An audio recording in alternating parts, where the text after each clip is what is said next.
বন্ধুরা, প্রতিদিন একঘেয়ে পটল রান্না কারোরই ভালো লাগে না। তাই আজকে একটু নতুন স্বাদের পটল রেসিপি নিয়ে চলে এলাম। তার জন্য এখানে আমি 4টে পটল নিয়েছি। পটল 4টেকে আগে থেকে খুব ভালো করে ধুয়ে নিয়েছি। তারপরে পটলের খোসাগুলোকে খুব ভালো করে ছাড়িয়ে নিতে হবে। আর এর সাথে আমি 2টো ডিম নিয়েছি। এবারে এই ছাড়িয়ে নেওয়া পটলগুলো আমি মাঝখানে দুদিকে 2টো বোঁটা কেটে দিচ্ছি। কেটে নিয়ে এইভাবে আবার মাঝখান থেকে পটলগুলোকে আমি দুভাগে ভাগ করে নিয়েছি। তারপরে পটলের যে ভিতরে শাঁস অংশটা আছে সেটাকে আমি চামচ দিয়ে তুলে নেব। সব কটা পটলেরই তুলে নেব। আর এটা কিন্তু খুব সহজেই তোলা হয়ে যায়, কোনো অসুবিধা হয় না এই শাঁসটা তুলতে। তারপরে এইভাবে দেখো আমি খুব সুন্দরভাবে তুলে নিচ্ছি। এবারে সব কটা শাঁসগুলোকে আমি তুলে নিয়ে ছোট ছোট টুকরো টুকরো করে নিয়েছি। অবশ্যই ছোট ছোট কুচো করে নেবে, তাতে এই রেসিপিটা কিন্তু হতে খুব ভালো সুবিধা হবে। এখানে একটা কালো বাটি নিয়ে নিয়েছি। আর যে 2টো ডিম নিয়েছিলাম এই ডিম দুটোকে আমি ফাটিয়ে নিচ্ছি। তারপরে এর মধ্যে স্বাদ মতো লবণ দিলাম, সামান্য পরিমাণে হলুদ, খুব বেশি হলুদের প্রয়োজন নেই, হাফ চা চামচ জিরে গুঁড়ো দিয়ে খুব ভালো করে আমি এটাকে আগে ডিমের সাথে মশলাগুলোকে খুব ভালো করে ফেটিয়ে নিলাম।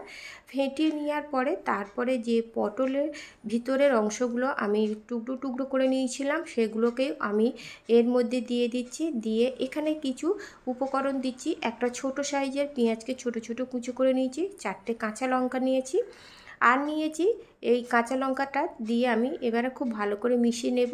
আর বাচ্চারা এটা খেতেও খুব পছন্দ করে। বাচ্চাদের জন্য যদি এই রেসিপিটা করো তাহলে এখানে বন্ধুরা তোমরা লঙ্কাটা একটু কম দিও।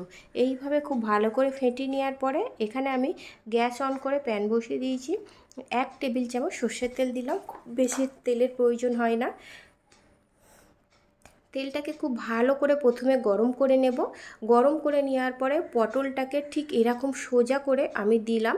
পটলের যে দিকটা খোসা আছে সেই দিকটায় দিয়ে আমি প্রথমে পটলগুলোকে খুব সুন্দরভাবে সাজিয়ে দিয়ে একবার করে একটু পিছন দিকটাকে একটুকু ভেজে নিতে হবে। ভেজে নেওয়ার পরে 2 মিনিট পরে যেটা আমি তৈরি করেছিলাম ডিম আর পটলের যে ভিতরের শাঁসটা, সেটা আমি এই পটলের যে ফাঁকা অংশগুলোতে আমি ভরাট করে দেব। দিয়ে চাপা দিয়ে আমি মিডিয়াম টু লো ফ্লেমে 5 মিনিট রান্না করে নিয়েছি। 5 মিনিট পর আমি তোমাদের খুলে দেখাচ্ছি। দেখো আমি কিন্তু এবারে একটা স্প্যাচুলারের সাহায্যে এইভাবে উল্টে দিচ্ছি। তোমরা কিন্তু হাত দিয়ে উল্টে দেবে না, তোমরা একটা চামচ নিতে পারো, 2টো চামচের সাহায্যে এটাকে উল্টে নিতে পারো। এটা একটু গরম। আর তারপরে আবারও আমি এইভাবে অপর দিকটা চাপা দিয়ে 5 মিনিট রান্না করে নেব একদম লো ফ্লেমে। 5 মিনিট রান্না করে নেওয়ার পরে আমি আবারও তোমাদের উল্টে দেখাচ্ছি। দেখো ভিতর দিকটাও কিন্তু খুব সুন্দরভাবে এটা কিন্তু রান্না হয়ে গেছে। আর এই পটলটা যখন তৈরি করবে তখন আবারও বলছি গ্যাসের ফ্লেমটাকে একদম লো ফ্লেমে দিয়ে রান্না করবে, তাহলে কিন্তু ভিতর থেকে ওপর পর্যন্ত খুব ভালো হবে। ভালো লাগলে লাইক দেবেন, সাবস্ক্রাইব করবেন।